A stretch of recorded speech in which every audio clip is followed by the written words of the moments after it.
way to the track. We just had a Corvette pass us on the way on a trailer. Anyway, we are on our way. We're about an hour out. It's a beautiful day. It's about 65 and sunny. But today is first testing tune. I'm super excited. We have a couple tunes to try out. I think we finally got the transmission shifting issues sorted out this week, getting it to actually shift where we want. On top of that, I guess the only problem that we're having right now that we know of is I can't get the two-step to go past 2,500 RPM. It's not, delaying the timing like it normally would on a two-step. It feels more like a limiter within the ECU. I originally thought it was the door switches because I was getting the message on the dash saying that both the doors were ajar. However, I fixed that issue by spoofing the door switches, and the limiter still is there. So we have a couple tunes to try out today, both with different shift points, and hopefully trying to get the that limiter erased, because we're looking to shift or launch closer to 3,000 to 3,500 RPM. For those of you who haven't been watching, I know the most popular video so far has been just the general walk around of the truck. New mods for the winter are a two-step, a new Circle D, I believe it's a 3B stall, so we're looking at about a 3,500 RPM stall, and then also a 2-relay trans brake. So looking to get those 60-foot times down. They were atrocious last year because we were launching on the foot brake and the stock converter, and it was really just a pig off the line. So we'll get to the track. I'll give you some updates as we go along, and see you in a bit.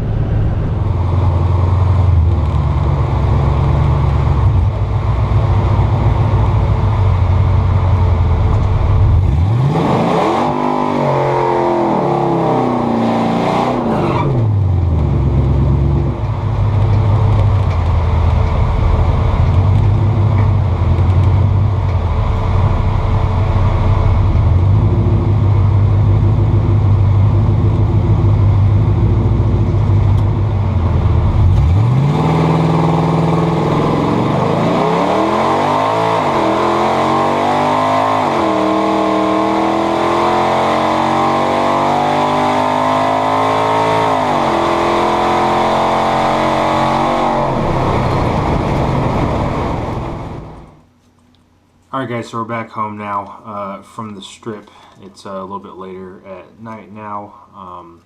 We didn't get to do any more filming at the track other than a couple runs, and we'll talk about that here in a sec. But I want to talk about the best time slip of the day here. So our last time back at the track was mid-October, and we ran a 15.24 at 95 miles an hour with a 2.66 60 foot, and that was due to the torque converter. Just we weren't able to get up in the power band, and with high altitude and the fact that it's a truck motor and all that other stuff, just combination of factors led to the truck just being a dog off the line. So with the new Circle D in it, I believe I ordered a 3B. I don't remember exactly what we went with, but I think that's what it was. And a trans brake. Here's what we are looking at today. So you can see on the side of the screen here that we ran a 13.15 at 104.4. That is 2.1 seconds faster and a full 9 mile an hour faster. What does that look like? So we got a 2.160 foot. That is not great by any means. We got the trans to shift where we want, which is where we got that extra mile an hour from, but we're only able to stall it up to 2,500, not the desired 3,500 that we're looking for. There's some sort of limiter in the tune that we're trying to find. We're digging through all the little options and disabling them as we go. But basically what we're looking at here is just with the converter and the trans brake, we gained a half second just off the 60 foot. And then the trans shifting right where we wanted at 6,500 RPM combined gets us at 2.1 seconds. So what are we looking for now? We are, as the season progresses, trying to find whatever that dang limiter is in the tune. I suspect it's because I took the harness out of a truck and it's not standalone, so there's a lot of sensors and stuff that were deleted. It thinks that the parking brake is on for some reason. Even though we turned that off, it still shows it on the dash.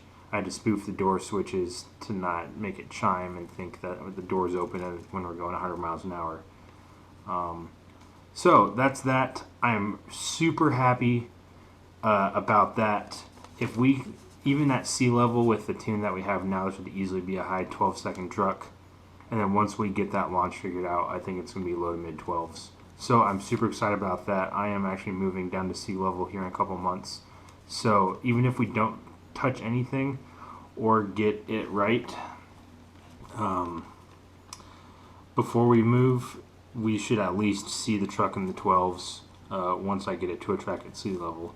So with that being said, let's talk about why today wasn't the best day.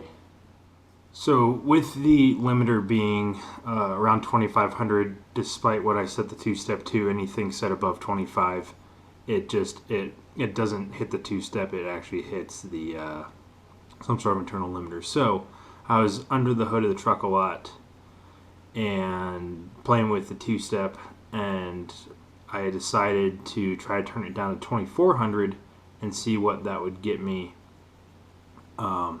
If just, retarding the spark to get an RPM versus the truck cutting fuel, I wanted to see if that could cut me a better 60 foot. So I set the two-step to 2,400, and this is what happened.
So I think it's pretty clear what happened there. The hood came up and smashed the windshield.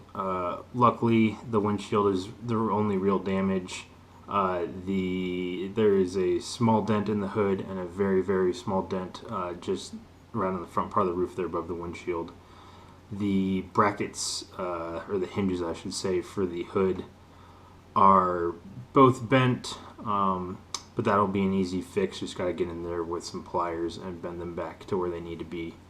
And then obviously the windshield is done. Got to get a new one. So got to look around the internet, see how much a Lexan one is, or if I just want to go with glass. Glass will obviously be the easier and probably cheaper option, but we'll see what we get there. The track staff was awesome.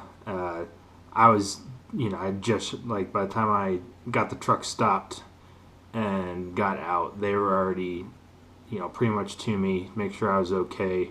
Said, oh man, that sucks. Sorry to see that. And then they, asked me if I wanted to get pulled off the track. I said, no, I'll drive off. So they opened up a side gate right at the end of the concrete barriers to let me off instead of driving all the way down through the shutdown area.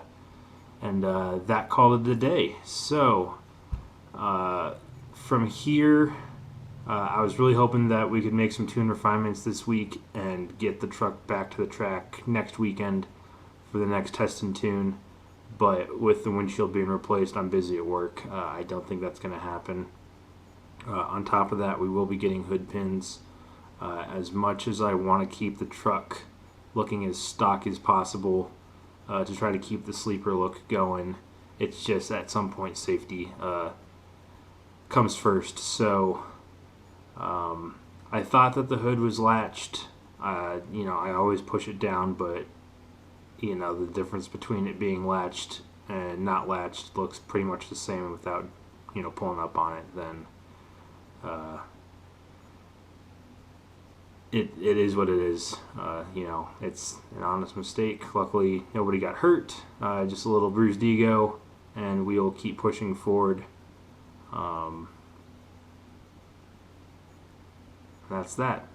I appreciate everybody that has already subscribed in the off season. It seems like a lot of people are really liking the walk around of the truck. People are interested in the build, and I appreciate it.